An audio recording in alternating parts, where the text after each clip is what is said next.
परमेश्वर चाहता है कि हम सब लोग राजा हो जाएं। कहता है राज्य करो, यानी राज्य करो, अधिकार करो, तुम सारी बातों के ऊपर में प्रभु और स्वामी बन जाओ। उत्पत्ति अध्याय 1:28 में कहा राज करो। परमेश्वर ने मनुष्य को सबसे पहले यही कहा, इसलिए महत्वपूर्ण है क्योंकि कहने के द्वारा वो मनुष्य के लिए इसे प्रकट करता है। वो चाहता है कि हर मनुष्य राजा हो। You are Alpha and Omega. We worship you, our Lord. You are worthy to be praised. You are Alpha and Omega. We worship you, our Lord.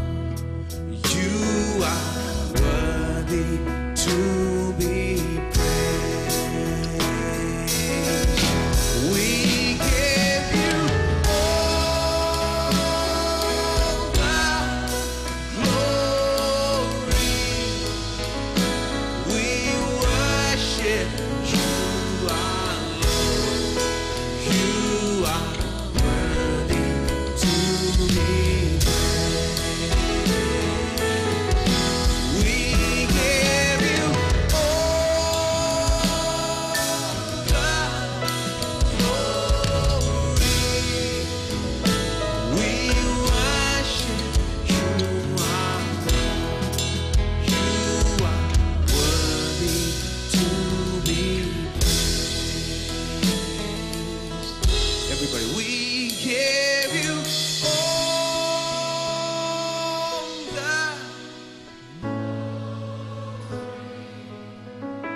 We worship you, are. Oh, everybody in this place, raise your voice to him. We give you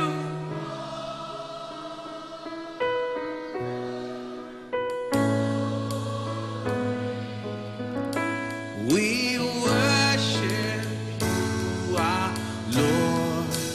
You are worthy to be praised. Oh, we give you all the glory, Lord. We give you all the glory. We worship you, our Lord. You are worthy to be praised.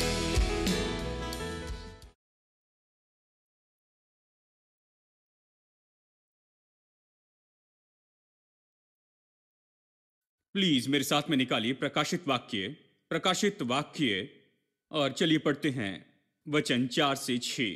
वो हमसे प्रेम रखता है और उसने अपने लहू के द्वारा हमें पापों से छुड़ाया है और हमें एक राज्य और अपने पिता परमेश्वर के लिए याजक भी बना दिया। उसी की महिमा और पराक्रम युगान युग रहे, आमेन। हम देख रहे हैं हम कौन हैं, हमारे पास क्या है और हम क्या कर सकते हैं। बुनियादी रूप में नया नियम इसी के बारे में है। अगर आप सोच रहे हैं कि नया नियम किस बारे में है, ये इस बारे में है कि मसीह के छुटकारे के काम के कारण हम क्या बन गए हैं, इसने हमारे लिए क्या किया और इसने हमें इसके कारण क्या बनाया है, हमें क्या दिया गया है और अब हम क्या कर सकते इसके परिणाम में, हमें जो बदलाव आए हैं उसके कारण। अब इसे हम अलग अलग भागों में अध्ययन कर रहे हैं। मैं पूरे नए नियम को नहीं बता रहा हूं क्योंकि एक साथ में इसे सिखाना बहुत मुश्किल है, लेकिन मैं कुछ खास टॉपिक्स बता रहा हूं जो कि चर्च में अनदेखे किए जाती हैं। उदाहरण के लिए यहां पर हम देख रहे हैं कि कैसे परमेश्वर ने हमें राजा बनाया, छुटकारे ने हमें लेकर हमें राजा बना दिया है। विश्वास नहीं हो सकता है। मैं चर्च में रहा हूं अपने पूरे जीवन भर। मुझे याद नहीं कि मैं एक रविवार के दिन कभी चर्च चूका था। और मैं ऐसा नहीं कि बस रविवार की सुबह की सभा में चले जाऊं। मेरी परवरिश ऐसे परिवार में हुई, रविवार सुबह चर्च जाते, रविवार शाम, बुधवार शाम, शनिवार शाम, उपवास प्रार्थना, जो भी हो और शहर में होने वाली सभी सभाओं में मैं वहां संगीत बजाता या कुछ करता था, जानते हैं? उसमें मैं जुड़ा होता था। कश्मीर से कन्याकुमारी तक के प्रचारकों को सुना,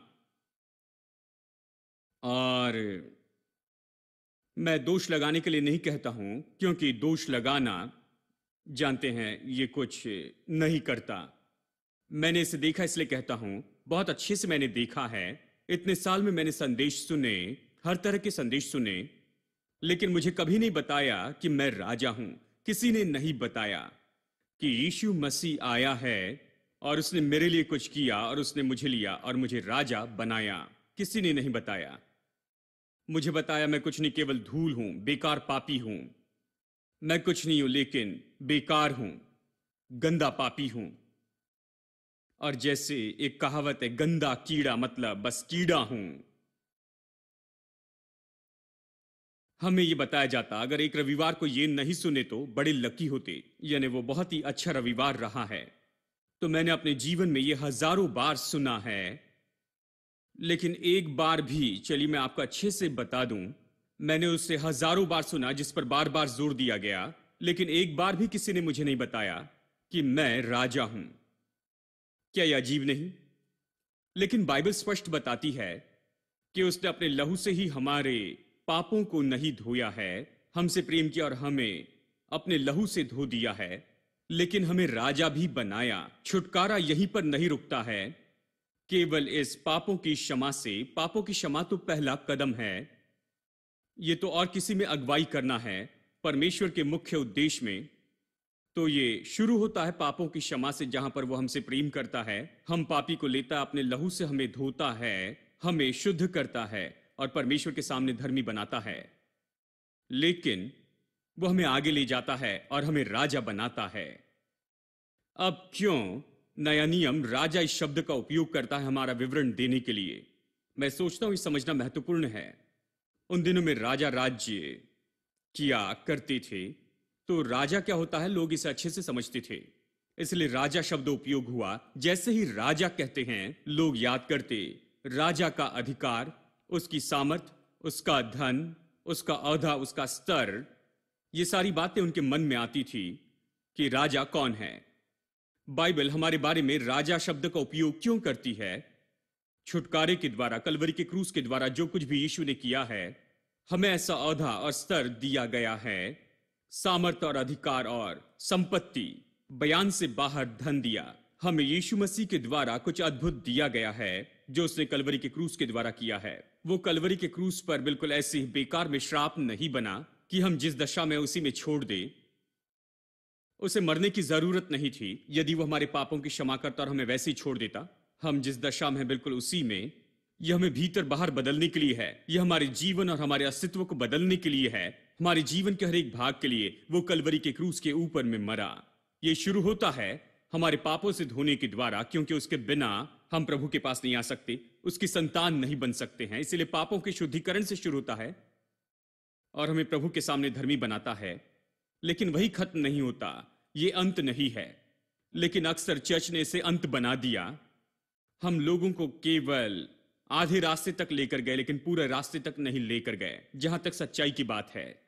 तो मैं सच्चाई बता रहा हूं जिन्हें लोगों ने छोड़ दिया है, जिस पर लोगों ने ज्यादा ध्यान नहीं दिया, इस पर जोर नहीं दिया, इसे प्रचार नहीं किया।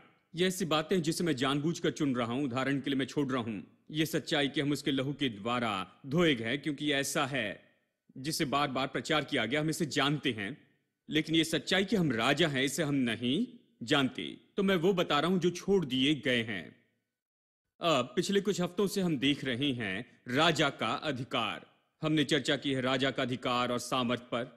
और जब लोग राजा के बारे में सुनते हैं तो वो उसके औहदे, उसके धन संपत्ति के बारे में सोचते हैं। तो हमने राजा के सामर्थ और अधिकार के बारे में चर्चा की है। सबोपदेशक 8:4 कहता है, जहां राजा का शब्द होता है वहां सामर्थ होती है। परमेश्वर ने अधिकार रखा है हमारे मुंह के शब्दों में। उसने हमें ऐसे बनाया है। ये नहीं पूछ सकते कि उसने ऐसे क्यों बनाया है, क्योंकि उसने हमें ऐसे ही बनाया है।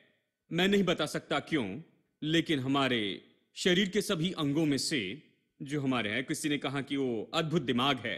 खैर, बाइबल ये नहीं कहती सामर्थ दिमाग में है, सामर्थ जीभ में है।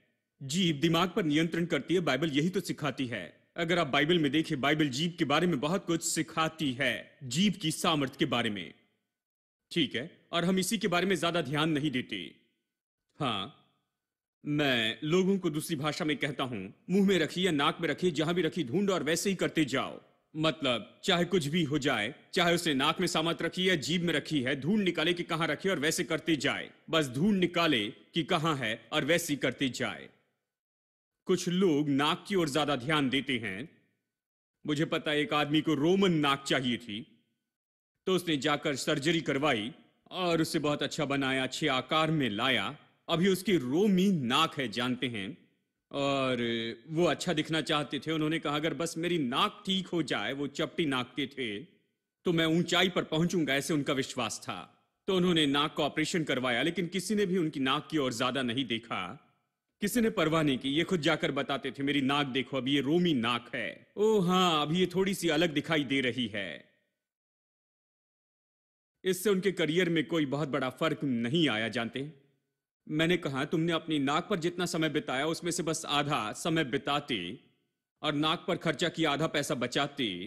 खैर, आधा पैसा भी नहीं, ज्यादा पैसा नहीं लगता है कि जीभ की ओर ध्यान दे। यदि आप अपने बोलने के तरीके को बदल देते, अपने शब्दों को बदल देते, उसे सही क्रम में लेकर आते, ये जानते हुए कि सामर्थ्य तो आपके शब्दों में है, तो आप सबसे ऊंचाई पर आ जाते। जानते हैं, कोई आपको रोक नहीं सकता था। यह आपको लेकर ऊपर पहुंचाता, सिर बनाता पूछ नहीं। आप ऊपर रहते, नीचे नहीं, जैसे प्रभु का वचन कहता है। जब बोलने के तरीके को बदलते हैं तो आप जीवन के तरीके को बदलते हैं। याकूब 3 में पढ़िए, नीति वचन की किताब पढ़िए, उत्पत्ति से प्रकाशित वाक्य तक पढ़िए। यह ऐसा ही है, क्योंकि प्रभु ने अपने शब्दों से ही सब कुछ बनाया है। उसने हमें अपने स्वरूप समानता में बनाया। इसका मतलब है कि हमें अपने शब्दों से काम करना है। जो सामर्थ हमारे पास है, ये खासकर हमारे शब्दों में है और कहीं नहीं। बाइबल हमें इसी तरह से सिखाती है।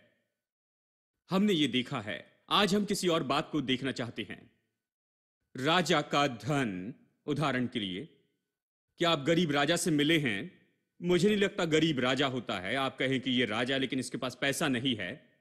देखिए, राजा तो धनी होता है, उसके पास बहुत है। ये राजा की खासियत है। बाइबल कहती है कि हम धनी हैं, हमारे पास बहुत है। परमेश्वर की आशीष हमें दी गई है। प्रभु ने हमें आशीष दी, हर एक आत्मिक आशीषों से। जगत की उत्पत्ति के पहले से उसने हमें आशीषित किया है। उसने हमसे कुछ नहीं रख छोड़ा है। बाइबल बहुत सी जगह पर यह कहती है कि परमेश्वर हमसे कोई भली चीज नहीं रख छोड़ता। ये परमेश्वर है जो हमें धन कमाने की सामर्थ देता। और ये सब, यानी परमेश्वर ने कभी नहीं चाहा कि मनुष्य गरीबी में रहे या फिर दरिद्रता में रहे। जब मनुष्य को बनाया तो उस जगह पर नहीं रखा जहां ना भोजन था, ना कोई कपड़े थे और कुछ नहीं था। जानते हैं, उसने उसके लिए सुंदर वाटिका बनाई और वहां रखा। उस वाटिका में हजारों तरह के पेड़ वहां पर थे, फल वाले पेड़ थे और पौधे थे। उसने मनुष्य को बनाने के पहले सोचा कि उसे भोजन कहां से मिलेगा। उसने कहा ये सारे जो पेड़ पौधे हैं, ये सब उसके लिए भोजन है। प्रभु ने सब कुछ दे दिया। तो प्रभु नहीं चाहता कि मनुष्य कंगाल रहे। सोना वहां पर बढ़ रहा था और सोना अच्छा था। बाइबल कहती, पढ़िए उत्पत्ति के पहले कुछ अध्याय में। जानते हैं, बहुत से लोग कहते हैं भाई आप चाहते हैं कि मैं पूरी बाइबल पढ़ूं, ये मोटी किताब जो आपके हाथ में है, कितना समय लग जाएगा? जानते हैं, मुझे जवाब कैसे मिलेगा? पूरी बाइबल पढ़ने की भी जरूरत नहीं, केवल शुरू के 2 पन्ने पढ़िए। ये आपको आजाद कर देगी जो पहले कभी नहीं देखा। बस पहले 2 पन्ने। परमेश्वर ने वहां पर सोना रखा, परमेश्वर ने नदियां रखी और वहां पर सारे स्रोत रखे। मनुष्य को अपना सिर खुजलाकर परमेश्वर से कुछ भी नहीं मांगना था। जो भी उसकी जरूरत थी, परमेश्वर ने मनुष्य को बनाने के पहले ही सोच लिया। पहले उसे बनाया, फिर आखिर में उसने मनुष्य को बनाया। जब मनुष्य आया तो सब पहले से ही तैयार था। जो भी उसे चाहिए था वो सब वहां पर था। यदि वहां पर नहीं है तो मनुष्य को उसकी जरूरत नहीं। जो भी उसे चाहिए था वहां पर था। प्रभु ने ऐसे ही बनाया। गरीब बनाए रखना परमेश्वर का मकसद नहीं था। संसार की ओर देखकर सच्चाई का न्याय न करे।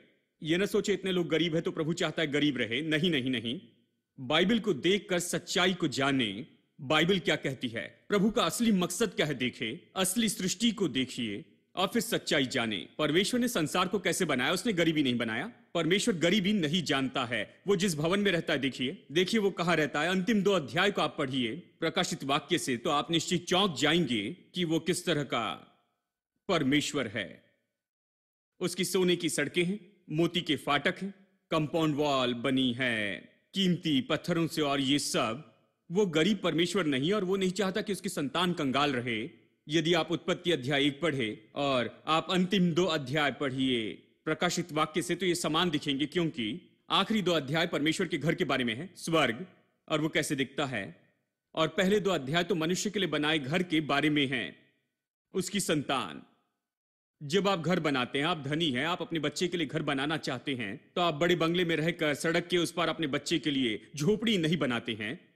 आपके पास जो है उसके जैसे कुछ बनाएंगे, क्योंकि आप चाहते हैं कि जो आपके पास है वो आपके बेटे के पास हो या उससे भी बढ़कर हो। और प्रभु ऐसे ही है, वो भला परमेश्वर है, और इसलिए उसने अदन की वाटिका बनाई बिल्कुल स्वर्ग के जैसे ही, बिल्कुल स्वर्ग के जैसे बनाई। इसलिए देखिए यहां पर विवरण में समानता है, उत्पत्ति अध्याय 1 में और 2 में, और यहां प्रकाशित वाक्य के अंतिम 2 अध्याय में। तो हम देख रहे हैं इन बातों को, और बात तो ये है, बाइबल सिखाती है कि हमारा परमेश्वर भला है और उसने गरीबी नहीं बनाई। गरीबी तो मनुष्य के पाप के कारण ही यहां पर आई है। तो चलिए अब वो वचन निकाले जो हम सब जानते हैं। मैं इस पर आज जोर देना चाहता हूं। मेरे साथ देखिए नीति वचन अध्याय 10 और वचन 22। नीति वचन 10-22। धन यहोवा की आशीष ही से मिलता है, धन यहोवा की आशीष ही से मिलता है, और वो उसके साथ दुख नहीं मिलाता है। आपने कई बार इसके बारे में प्रचार सुना होगा, लेकिन एक और बार सुन लीजिए, क्योंकि जो भी सुना उसके ऊपर निष्कर्ष न निकाले। कई बार हम एक वचन से सच्चाई सुनते हैं और सोचते हैं कि इस वचन के बारे में सब जान लिया, लेकिन मैंने निर्णय लिया कि मुझे कुछ पता नहीं। मैं जब वचन पढ़ता हूं तो ऐसे पढ़ता हूं जैसे इसके पहले कभी नहीं पढ़ा, और अभी मैं इसे समझूंगा। मैंने कई बार प्रचार किया, आज फिर से प्रचार करूंगा। परमेश्वर की आशीष ही धनी बनाती है, और वो उसके साथ दुख नहीं मिलाता। मैं चाहता हूं दुख शब्द की ओर गौर करें, जो धन के साथ आता है, या वो दुख जो वहां है, वहां कमाने और उसके साथ में जीने में। परमेश्वर कोई दुख नहीं मिलाता, लेकिन वो हमें आशीष देकर धनी बनाता है। जब प्रभु आशीष देकर धनी बनाता है, उसमें दुख मिला नहीं होता है। दुख शब्द तो इसके लिए सही शब्द नहीं है। इसका बेहतर अनुवाद होगा कि वो उसमें दर्द मिलाकर नहीं देता है। वो उसमें दर्द मिलाकर नहीं देता, क्योंकि दर्द आया, पैसा कमाने में दर्द जीविका कमाने में बहुत दर्द, ये सब आया मनुष्य के पाप के कारण। मेरे साथ देखिए उत्पत्ति अध्याय 3। परमेश्वर ने मनुष्य को बनाया, कहा राज्य करो। ये राजा के लिए होता है। मनुष्य को बनाकर सबसे पहले कहा कि राज्य करो। कह सकता था पवित्र बनो, सावधान रहो, स्वर्ग में आना, कुछ गड़बड़ी मत करना, ये कह सकता था। बहुत से विश्वासी कह सकते थे, लेकिन परमेश्वर ने कहा राज्य करो। क्यों? कुछ लोग सोचते हैं, भाई क्या आपको नहीं लगता पवित्रता जरूरी है? क्या आपको नहीं लगता हमें सावधान रहना है, ये जरूरी है? हाँ, ये सही है। अगर आप राज्य करेंगे तो आप पाप पर भी राज्य करेंगे, आप बुरी आदतों पर भी राज्य करते जाएंगे। देखिए, राज्य करने में सारी बातें आती हैं, पवित्रता और सारी बातें इस राज्य करने में आती है। तो परमेश्वर चाहता है कि हम सब लोग राजा हो जाएं। कहता है राज्य करो, यानी राज्य करो, अधिकार करो, तुम सारी बातों के ऊपर में प्रभु और स्वामी बन जाओ। उत्पत्ति अध्याय 1:28 में कहा राज करो। परमेश्वर ने मनुष्य को सबसे पहले यही कहा, इसलिए महत्वपूर्ण है क्योंकि कहने के द्वारा वो मनुष्य के लिए इसे प्रकट करता है। वो चाहता है कि हर मनुष्य राजा हो, लेकिन फिर मनुष्य ने पाप किया। देखिए अध्याय 3 वचन 17, और यहां पर मैं आपको बताना चाहता हूं, दिखाऊं दर्द कहां से आया। यहां मनुष्य के भौतिक अस्तित्व में, और आदम से उसने कहा तूने जो अपनी पत्नी की बात सुनी, यानी बताइए किसकी बात सुनी? उसकी पत्नी की। अब ये पुरानी कहानी है। जानते हैं पुरुष जो है बड़े मांसपेशी वाले हैं, ऊंचे होते हैं, ताकतवर सामर्थ्य होते हैं, और वो चिल्लाते हैं, कहते हैं देखो मैं क्या करता हूं, लेकिन स्त्रियों में उनमें प्रभाव डालने की सामर्थ होती है। ये प्रभाव डालने की सामर्थ किसी भी मनुष्य को ऐसे ही शांत कर सकती है। मैंने देखा एक घर में एक भाई अपने बेटे के ऊपर बहुत जोर से चिल्ला रहे थे, मैं तुम्हें बहुत जोर से पीटूंगा और ये और वो करूंगा, इस तरह से वो चिल्ला रहे थे। उसकी पत्नी ने आकर कहा, चुप हो जाओ, और तुरंत वो चुप हो गए। अच्छे आदमी थे, जानते हैं। वो तुरंत चुप हो गए, और उससे भी बढ़कर उसने बेटे को देखा और अपनी एक उंगली दिखाई, और वो लड़का आता है, सीधा बैठता है, खाता है, बिना कोई नखरे किए हुए अपना नाश्ता कर लिया, और मां ने बस उसकी ओर एक नजर से देखा और वो समझ गया। मैं सोचता हूं कई पन्नों तक उसने बता दिया।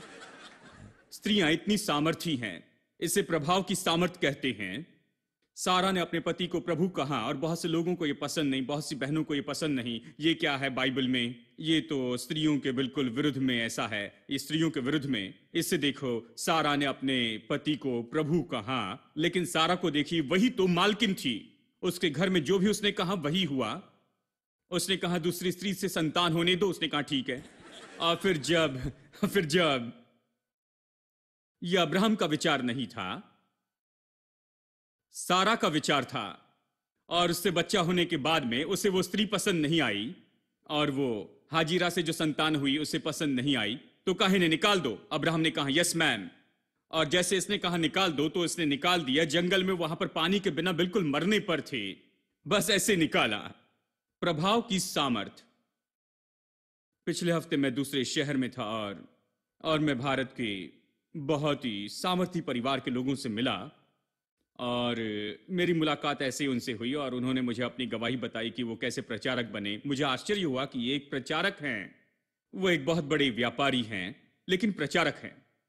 तो मैंने बड़ी जिज्ञासा से उनसे पूछा, आपने मसीह यीशु को कैसे स्वीकार किया? वो गैर मसीह परिवार से थे, लेकिन मैंने पूछा आप कैसे मसीह में आए? उन्होंने कहा मेरी पत्नी से। मैंने कहा ओहो, ये इसी तरह होता है। देखिए, एक स्त्री थी जो प्रभावी थी, उसने सही तरीके से उपयोग किया। उसने कहा मैं अपनी पत्नी से प्यार करता था, हमारी शादी के पहले हम प्यार करते थे, और वो हमेशा मुझे यीशु के बारे में बताती थी। इस तरह से मैं यीशु के पास आया, और अब उससे ज्यादा मैं प्रचार करता हूं, और मैं सेवकाई में अच्छे से जुड़ा हूं। यानी स्त्रियां बड़ा प्रभाव डाल सकती हैं, और अपने प्रभाव का सामर्थ्य रीति से उपयोग कर सकता है। इसलिए जब यीशु यहां मुर्दों में से जी उठा तो पहले स्त्रियों को बताया, क्योंकि वो जानता है सारी दुनिया जानेगी। बस उस स्त्री के सामने खड़े रहकर कहना था, सभी को पता चल जाना था, चिंता करने की जरूरत नहीं। जानते हैं, अगर उनसे कहे किसी को मत बताना, कोई फर्क नहीं पड़ता, वो जरूर बताएंगे। चेलों को उसने कहा पूरे संसार में जाओ, चेले बनाओ, सुसमाचार प्रचार करो, लेकिन ये जाकर बहुत ही जल्दी से चेले बना देती हैं। ठीक है, अब इसे सुनिए। तूने जो अपनी पत्नी की बात सुनी और जिस वृक्ष के फल के विषय मैंने तुझे आज्ञा दी थी कि तू उससे न खाना, उसको तूने खाया, इसलिए भूमि तेरे कारण श्रापित है। तू उसकी उपज जीवन भर दुख के साथ खाया करेगा। देखिए, दुख शब्द जो हमने देखा था नीति वचन 10:22 में कि वो दुख मिलाकर नहीं देता। ये दुख कहां से आता है? पहली बार ये कहां पर आया? ये पहली बार तब आया जब मनुष्य ने पाप किया। ये भीतर आया। परमेश्वर कह रहा है कि तुमने खुद पर श्राप लाया है। ऐसा नहीं कि परमेश्वर बैठा श्राप भेजते रहता है, नहीं। प्रभु ने कहा, मैंने सिद्धांत रखा, मैंने कहा इसका फल नहीं खाना, अगर तुम ये फल खाओगे तो तुम निश्चय मर जाओगे, तुम श्रापों को लाओगे। तो उसने फल खाया, उसने आज्ञा भंग की। प्रभु नियम से काम करता है, वो छड़ी लेकर बैठा नहीं है कि निर्णय ले कि इसे मारेगा और आज इसे आशीष देगा और ये सब नहीं, ऐसे नहीं करता है, ऐसे नहीं। जानते हैं, यानी जैसे मन में आए वैसे उसने कुछ नियम बनाए हैं। उसने कहा मैंने नियम बनाया कि तुम्हें इस एक पेड़ का फल नहीं खाना है, अगर खाओगे तो तुम निश्चय मर जाओगे, जिस दिन खाओगे उसी दिन मरोगे। देखिए, आदम तभी गिरकर नहीं मरा, लेकिन मृत्यु उसके भीतर में आ गई। मृत्यु तो कोई भी बुराई है, ये तो पहले शारीरिक मृत्यु है, फिर अनंत काल की मृत्यु जो कि परमेश्वर से हमेशा अलग होना है। लेकिन कोई भी बुराई मृत्यु है, कोई भी अच्छाई जीवन है। बाइबल यही सिखाती है, जो भी अच्छा है वो जीवन है, जो बुरा है वो मृत्यु है। यानी मृत्यु उसी दिन आ गई। तो फिर अब परमेश्वर कहता है, देखो तुमने क्या किया, तू उसकी उपज जीवन भर दुख के साथ खाया करेगा।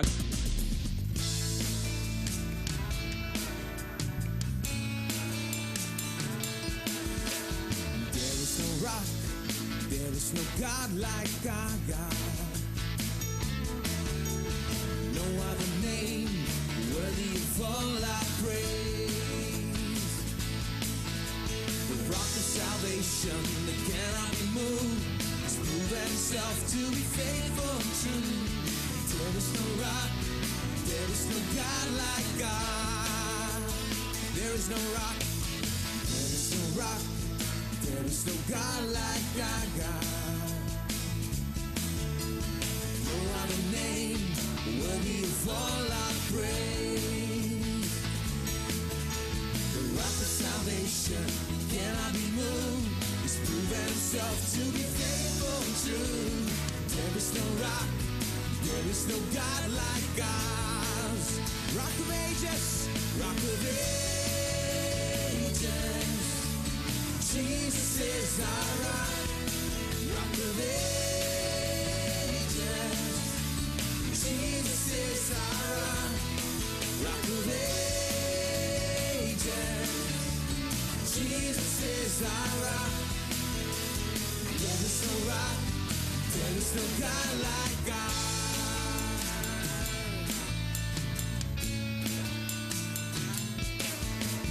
There is no rock, there is no God like our God. No other name worthy of all our praise. The rock of salvation that cannot be moved has proven himself to be faithful and true. There is no rock, there is no God like a rock of ages, rock of ages. Jesus is our rock, rock of ages. Jesus is our rock, rock of ages. Jesus is our rock. There is no rock, there is no God like God. Sing rock of ages, rock of ages. Jesus is our rock, rock of ages. Jesus is our rock, rock of ages. Jesus is our rock. There is no rock, there is no God.